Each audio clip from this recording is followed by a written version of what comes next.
केला बेचने वाली चुड़ैल। एक बार की बात है, जादूपुर नाम के एक गांव में करतब दिखाती एक औरत एक रेड्डी के लिए गांव में आती है। आइए आइए मेहरबान कदरदान, खाइए रोहड़ा के ताजे ताजे केले। कभी खाए नहीं होंगे ऐसे केले, पीले पीले केले खाइए। ये कहकर रोहड़ा हाथों में 4 केले लिए उन्हें सर्कल में जोर जोर से हवा में उछालती हुई करतब दिखाती है, जिसे देखकर आसपास के सारे बच्चे अपने अपने मम्मी पापा से उस औरत के पास जाने की जिद करने लग जाते हैं। पापा, ऐसा तो सर्कस में बॉल से होता है ना, ये आंटी तो केले से कर रही है, चलिए ना पापा देखते हैं। रोहड़ा एक पतली सी तार पर चलती हुई केलों से करतब दिखाती है। आते जाते सभी लोग बाहर रुककर उसके करतब देखते हैं और वाह वाही करते नहीं थकते। जैसे ही एक आदमी पास आकर उसे पैसे देने लग जाता है, तब वो कहती है, अरे नहीं नहीं साहब, मैं करतब तो बच्चों के मन को बहलाने के लिए करती हूँ, धंधा तो मेरा केले का है। पीछे देखो मेरी रिड्डी, जो भी मेरे केले खाएगा मेरी तरह चुस्त दुरुस्त और तंदुरुस्त हो जाएगा। पता चलता है क्या कि मेरी उम्र 55 की है। अरे पर ऐसे ठंड के मौसम में कोई केला क्यों खाएगा? ये ऐसे वैसे केले नहीं है साहब, ये शरीर में गर्मी देते हैं, ठंड को दूर भगाए जो भी रोहिणा के केले खाए। पापा, अगर मुझे केले नहीं मिले तो मैं घर नहीं जाऊंगी। तभी उसके पापा कहते हैं कि बेटा, केले ठंड में कभी गर्मी नहीं देते, ये सब कहने की बातें हैं, सामान बेचने का तरीका है इनका। पर पिंकी नहीं मानती। मैं केले खाऊंगी। पिंकी की जिद के आगे नत्थू हार जाता है और उसे केले खरीद कर दे देता है। पिंकी खुश होकर केले घर ले आकर खाती है। अब मैं भी करतब करूंगी, कितना मजा आएगा, जादुई केले। पिंकी पहला केला खत्म भी नहीं करती कि वो बेहोश हो जाती है। दूसरे केले से एक काला धुआं आता है और रोहड़ा चुड़ैल बनकर बाहर निकल आती है। मेरे भूतिया केले बच्चे न खाए, ऐसा हो ही नहीं सकता। जादूपुर वालों, कब तक बचोगे?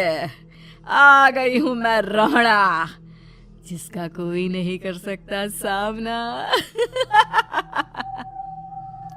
रोहड़ा पिंकी को गोद में उठाकर काले धुएं में कहीं गायब हो जाती है।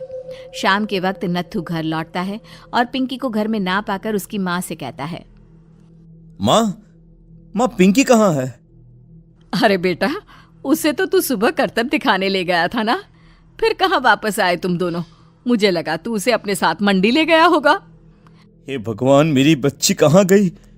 मैं उसे घर ही तो छोड़कर गया था माँ। नत्थू गांव के घर कोने में अपनी बेटी को ढूंढता है, पर उसे वो कहीं नहीं मिलती। परेशान होकर आके रो रो कर नत्थू हिम्मत हार कर घर लौट आता है। अगली सुबह रोहड़ा फिर से करतब दिखाने आती है और इस बार पिंकी की तरह रोनी केले खरीद लेता है। 50 रुपए दिए थे पापा ने, सारे पैसों की मैंने केले खरीद लिए हैं। अब मैं भी आंटी की तरह ही करतबबाज बन जाऊंगा। यही सोचते हुए रोनी केले खाता है और पहला अकेला केला आधा खत्म भी नहीं करता कि चुड़ैल उसके सामने आ जाती है। मेरे साथ चलने का समय आ गया है रोनी। ये तो बस शुरुआत है, अब इस गांव के सारे बच्चे धीरे धीरे मेरे कब्जे में होंगे, एक बच्चा भी नहीं बचेगा।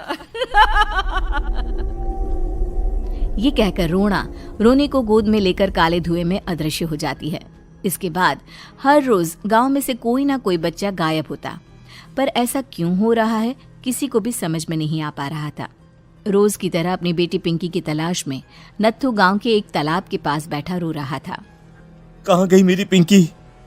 शकुंतला के जाने के बाद एक वही तो मेरा सहारा थी। अरे उसकी आत्मा कोस रही होगी मुझे कि मैं अपनी बच्ची को संभाल भी नहीं पाया। नत्थू ये कहता हुआ रो ही रहा था कि तभी तालाब में से उसे शकुंतला की आवाज सुनाई देती है।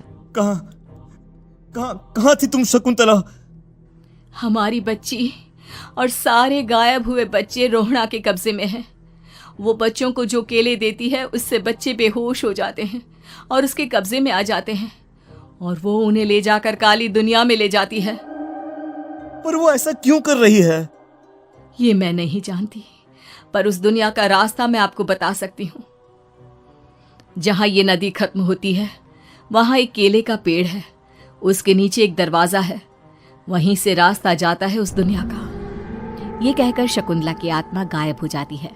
गांव के सभी लोग झुंड बनाकर उसी रास्ते से काली दुनिया में चले जाते हैं और वहां देखते हैं कि सारे बच्चे वहां काम कर रहे थे। पापा मुझे ले चलो यहाँ से। पापा पापा। सभी बच्चे अपने मम्मी पापा से लिपट जाते हैं। तो तुम लोग यहाँ तक आ गए? क्यों हमारे बच्चों को पकड़ लिया तूने? तुझे शिकार ही बनाना है तो ले, हम सब आ गए हैं, हमें खा ले। नहीं, मुझे बच्चे चाहिए। मेरे बच्चे के बदले तुम लोगों के बच्चे। क्या मतलब? मैं इसी गांव में रहने वाली एक औरत थी। केले की चोरी के इल्जाम में मेरे बेटे को गांव वालों ने इतना मारा कि वो मर गया। उसी दिन मैंने ठान लिया कि गांव वालों का भी वही हाल करूंगी। कुछ दिन बाद बेटे के चले जाने के दुख में मैं भी मर गई और मेरी भटकती आत्मा एक चुड़ैल बन गई। और फिर मैंने बदला लिया तुम सबके बच्चे छीनकर। बर्दाश्त नहीं कर पाए ना, सोचो मुझ पर क्या बीती होगी। हमें माफ कर दो रोना, पता नहीं ये किसकी गलती थी पर हम सभी माफी मांगते हैं। हमारी खुशियां लौटा दो, तुम भी तो एक माँ हो। गांव वालों की बात सुनकर रोना का मन पिघल जाता है और वो बच्चों को छोड़ देती है। उसके बाद काली दुनिया बच्चों के लिए जादुई दुनिया बन जाती है। अब कोई भी कभी भी वहां आ जा सकता था।